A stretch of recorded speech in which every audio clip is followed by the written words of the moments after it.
IndiGo సర్వీసులో ఏర్పడిన గందరగోళంపై directorate general civil aviation ఆగ్రహం వ్యక్తం చేసింది. ఇండిగో సంస్థ సీఈఓ పీటర్ ఎల్పస్ మేనేజర్కు షోకాజ్ నోటీసులు జారీ చేసింది. 24 గంటల్లోగా సమాధానం ఇవ్వాలని పేర్కొంది. లార్జ్ స్కేల్ క్యాన్సిలేషన్స్, ప్లానింగ్లో వైఫల్యం, నిర్లక్ష్యం వంటి అంశాలను నోటీసుల్లో ప్రస్తావించింది. ఈ విషయంలో ఇండిగో సంస్థపై కఠిన చర్యలు ఉంటాయన్న అభిప్రాయాలు వినిపిస్తున్నాయి. ఇండిగో సర్వీసుల్లో ఏర్పడిన గందరగోళంపై డైరెక్టరేట్ జనరల్ సివిల్ ఏవియేషన్ ఆగ్రహం వ్యక్తం చేసింది. ఇండిగో సంస్థ సీఈఓ పీటర్ ఎల్పస్ మేనేజర్కు షోకాజ్ నోటీసులు జారీ చేసింది. 24 గంటల్లోగా సమాధానం ఇవ్వాలని పేర్కొంది. లార్జ్ స్కేల్ క్యాన్సిలేషన్స్, ప్లానింగ్లో వైఫల్యం, నిర్లక్ష్యం వంటి అంశాలను నోటీసుల్లో ప్రస్తావించింది. ఈ విషయంలో ఇండిగో సంస్థపై కఠిన చర్యలు ఉంటాయన్న అభిప్రాయాలు వినిపిస్తున్నాయి. ఇండిగో సర్వీసుల్లో ఏర్పడిన గందరగోళంపై డైరెక్టరేట్ జనరల్ సివిల్ ఏవియేషన్ ఆగ్రహం వ్యక్తం చేసింది.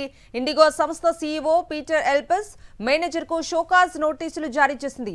24 గంటల్లోగా సమాధానం ఇవ్వాలని పేర్కొంది. లార్జ్ స్కేల్ క్యాన్సిలేషన్స్, ప్లానింగ్లో వైఫల్యం, నిర్లక్ష్యం వంటి అంశాలను నోటీసుల్లో ప్రస్తావించింది. ఈ విషయంలో ఇండిగో సంస్థపై కఠిన చర్యలు ఉంటాయన్న అభిప్రాయాలు వినిపిస్తున్నాయి.